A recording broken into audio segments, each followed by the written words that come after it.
Hi folks, Chad's on Qua here for Ooh Hub, and today we're going to be discussing Slinky Dog. But this time it's not because he's such an iconic toy or full of rich, interesting history. It's just because he just so happens to make an excellent, very interesting TV antenna. Woof woof! Let's go!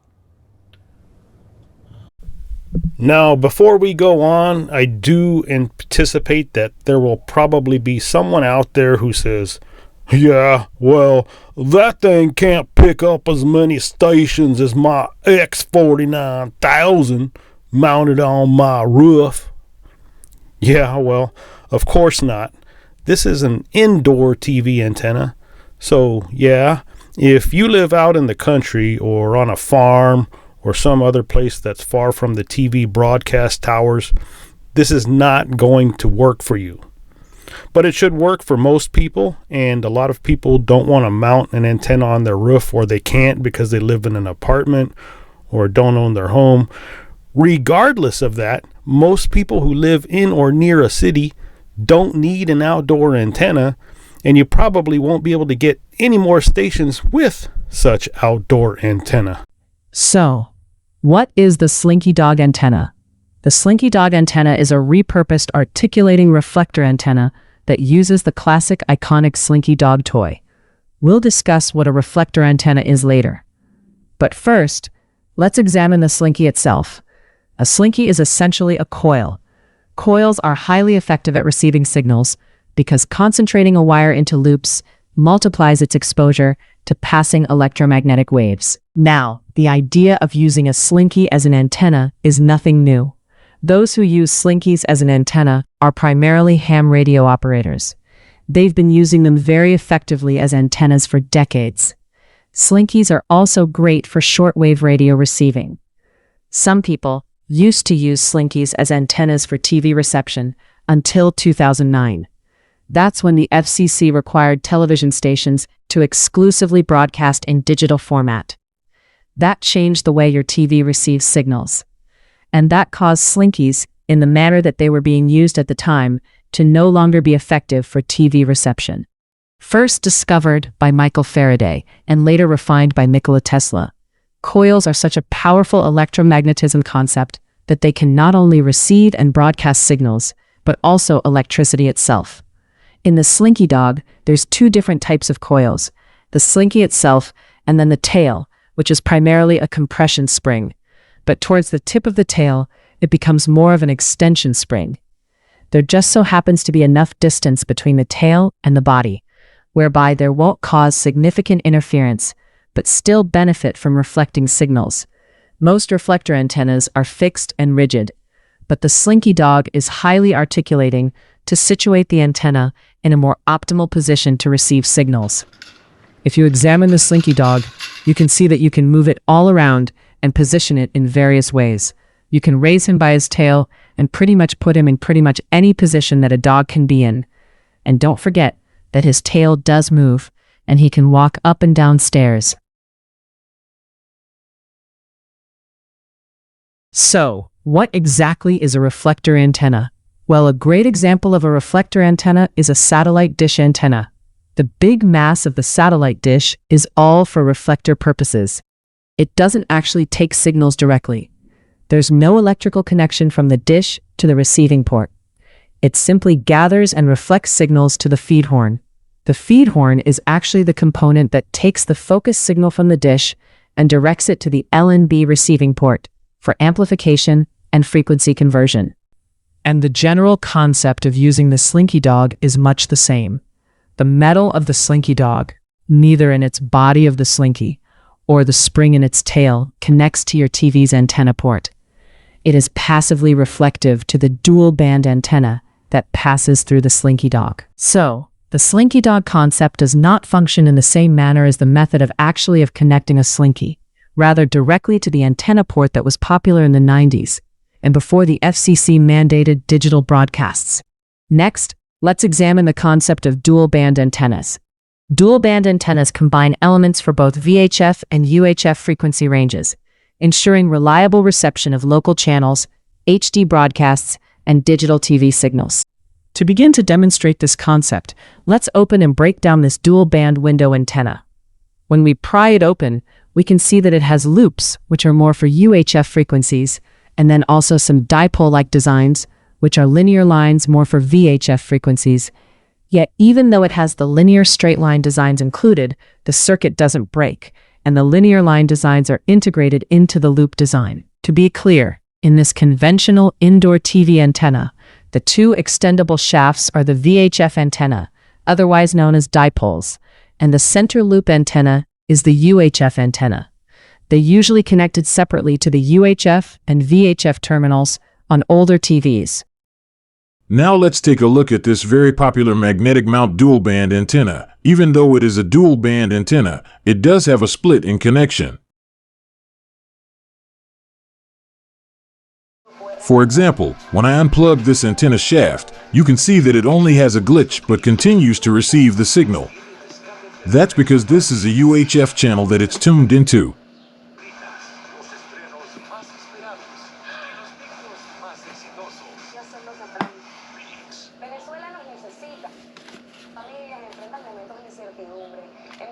However, when I go to channel 4, which is a VHF channel, it doesn't receive a signal, or it freezes. Hard decision about something as it relates to this president, even if they don't want.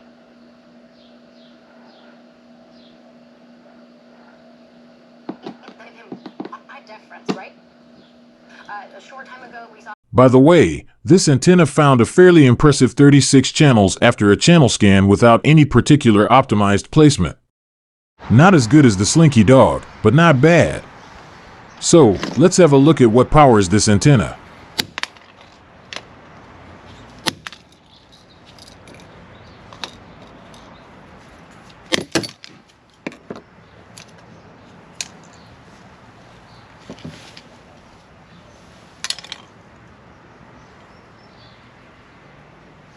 It's simply a spring.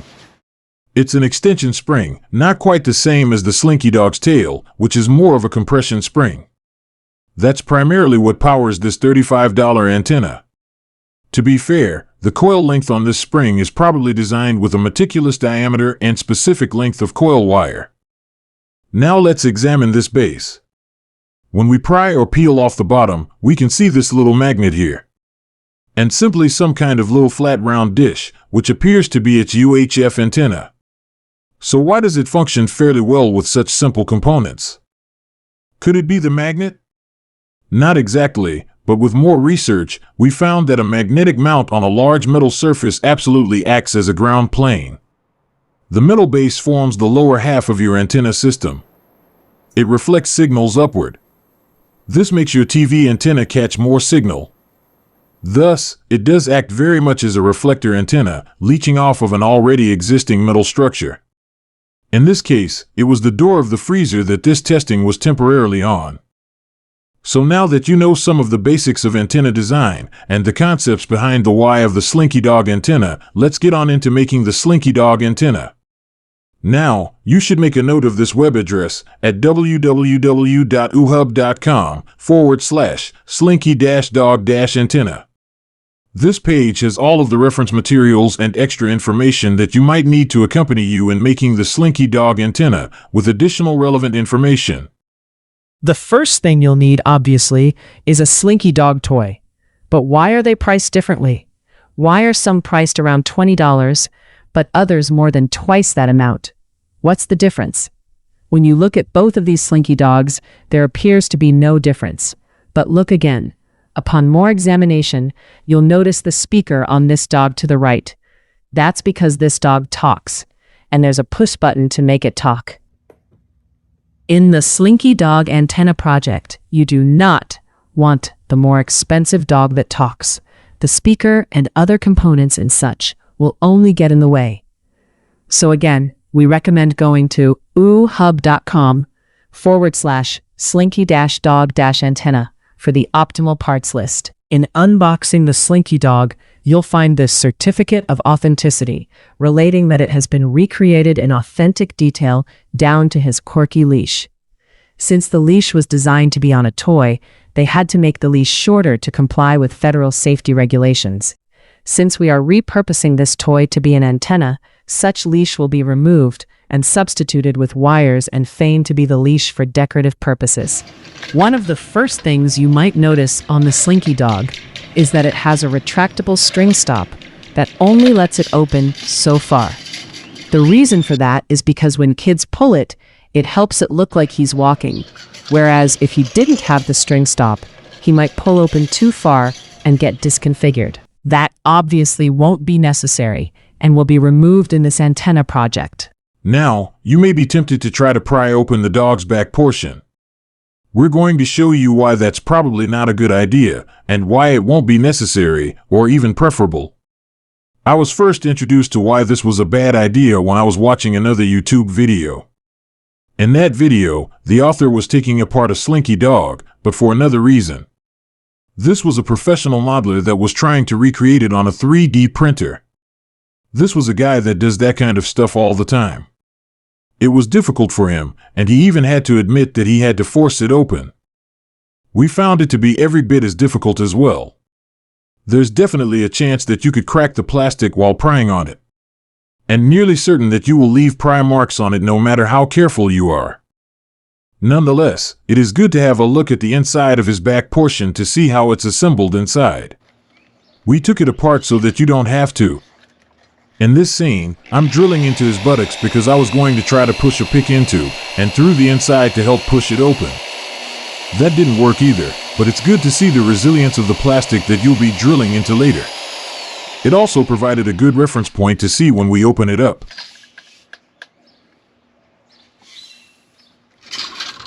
As you can see, even when it's almost open, it still doesn't want to come open.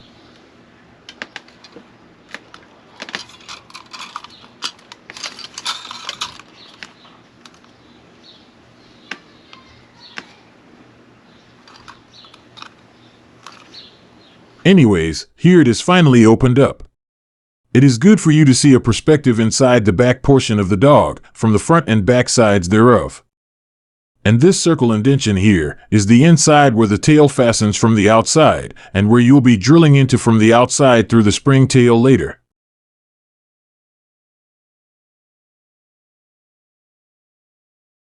And this is the hole wherein the retractor string enters the back portion of the dog, and the retractor thereof. And one of the reasons why you do not want to use that pre-existing hole to run your antenna wire through later.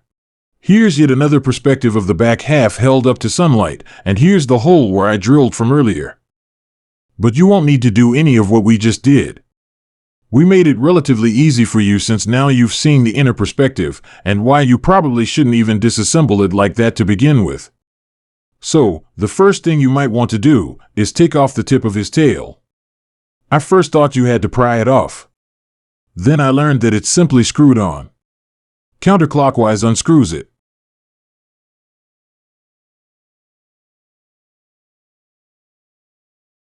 But there's yet another string that runs through its tail. I have no idea why they manufactured it in there or what purpose it serves, but you'll need to cut it off. Here you see me pulling the blade towards me, which is dangerous. But I'm only doing it this way to demonstrate.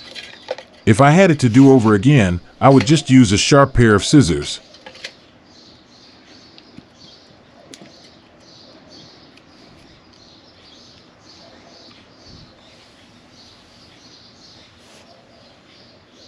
Next, you'll need to cut off his leash tie.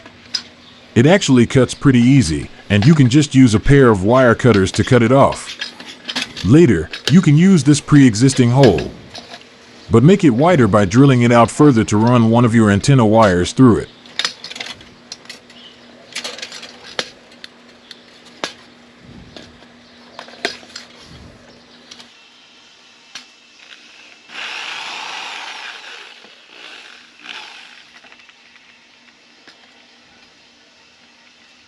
Next, notice how when I start drilling right at the base of his green collar, I'm drilling rather upwards until it gets past the first wall. But then I angle the drill more at a perpendicular angle because I'm going to drill all the way through to the next inner wall.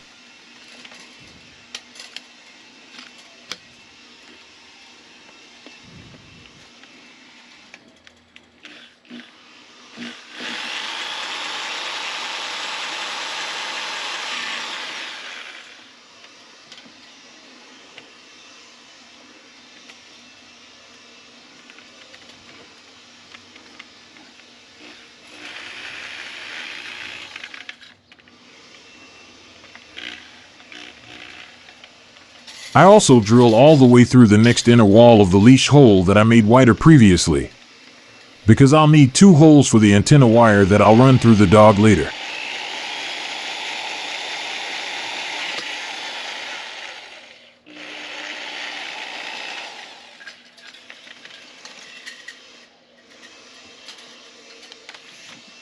Now, we know you might be tempted to drill through the outer backside by moving the slinky out of the way and positioning the drill bit therein.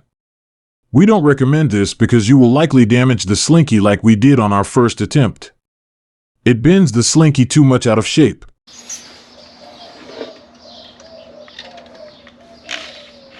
Now, if you'll notice how, if I drill through the tail, which I need to do, this drill bit probably can't make it all the way through the outer wall where the tail is fastened, and through to the inner wall on the other side of the back portion of the dog. So, I'll need an extra long drill bit, preferably a 7/32 inch width. However, a 5/32 inch bit will also work.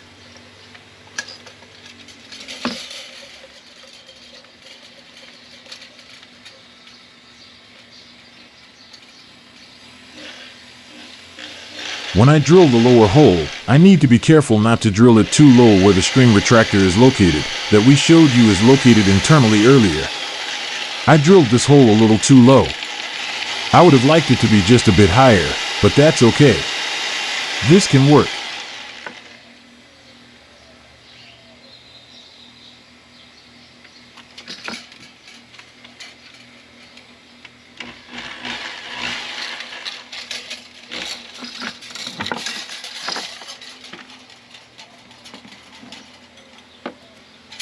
Again, just like with the slinky, we don't recommend that you move the tail out of the way to drill, as you will likely bend it too much out of shape. Also, the manufacturer has this tail attached in such a way that it's probably impossible to detach it without breaking it. So we recommend just drilling through the tail long ways.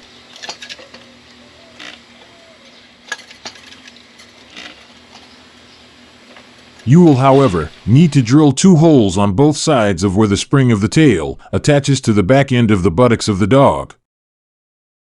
So here's where those drill holes exited the exterior of the rear portion of the dog. Notice drill hole 2. Recall when I mentioned that would have liked to have this drill hole a little higher, more towards drill hole 1. Here. It's a little too close to the retractor and retractor string hole. We can make this work, but it's going to make it a bit harder to run one of the wires through. Now we're going to run our wires through, starting from the end of the tail. It's actually one long wire, doubled over as 2 entries from the same wire. The single long wire serves as both the UHF and VHF antennas, as a dual band, as well as the connection to the terminal block, we'll show later. The type of wire that you use is extremely important. Remember that the slinky is passively reflective.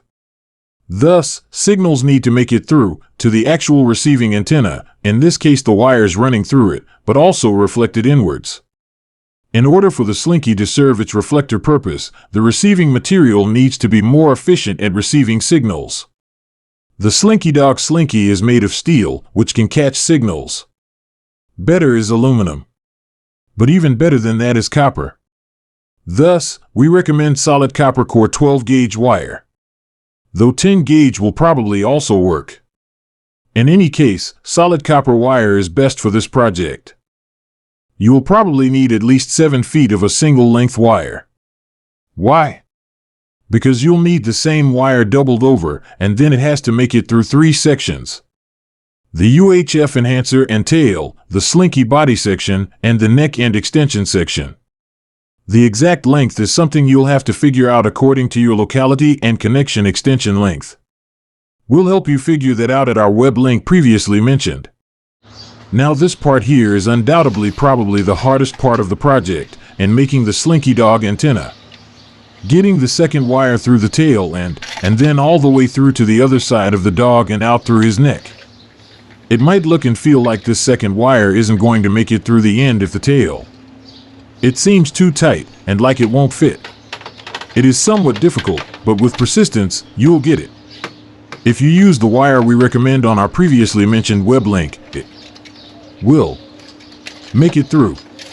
If you do not have strong enough and dexterous enough hands, you might be able to use a lubricant to help get it through.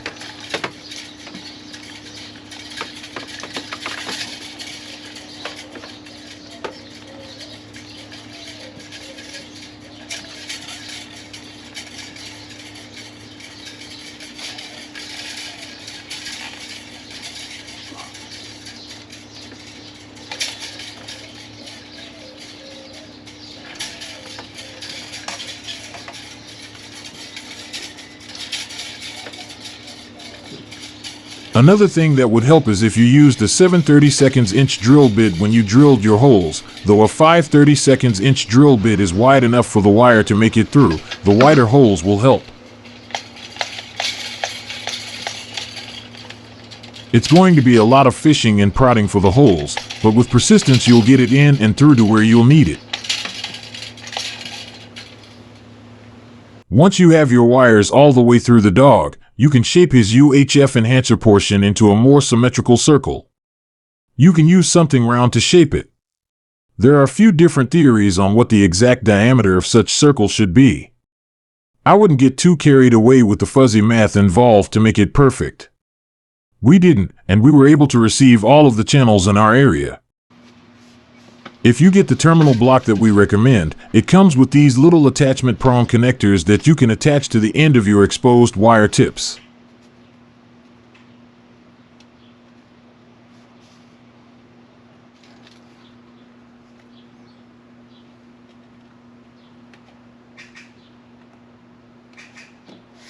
You will need a 300 ohm to 75 ohm balun. And we highly recommend this one, even though this one is designed for exterior use, and the Slinky Dog is an indoor antenna. This balun is all around constructed better and connects more stably to the terminal block. It is important to have a strong and stable connection from your wires to the balun. You do not want a loose or faulty connection. That's why we do recommend using a terminal block, though there are other ways to rig it.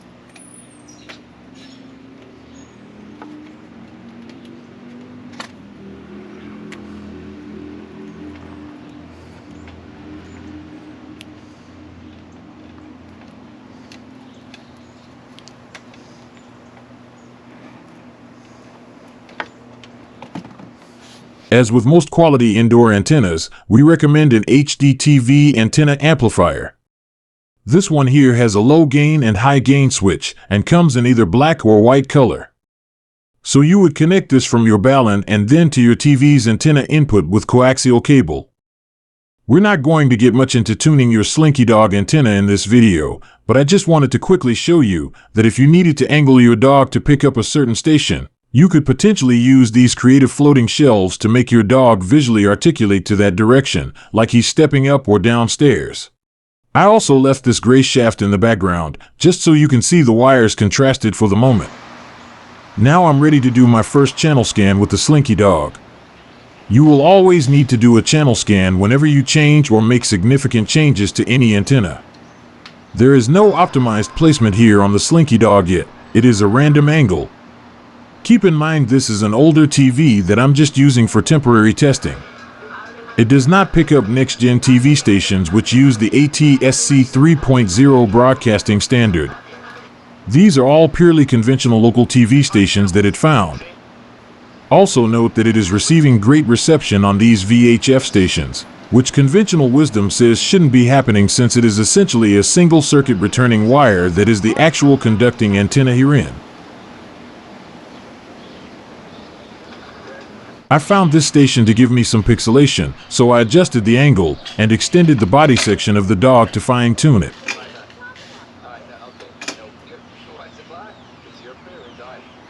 Yet, another way to fine-tune it is by pinching different sections of the Slinky, which acts as a fine-tuning mechanism. Of course, you're not going to stand there and hold it like that while you're watching that station, but we'll show you some ways to secure it there at our previously mentioned web link. So, let's say for example that you found great tuning with the Slinky Dog positioned like this. Obviously, you're not going to stand there and hold him like this while you're watching TV. Well, you could potentially display him in a scene where he's jumping over a ball. That's one way.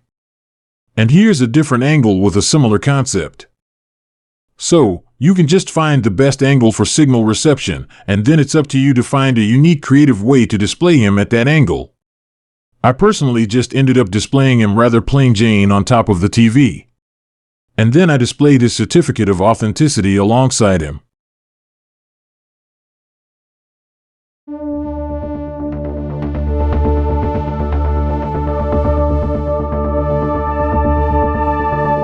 Think through the box.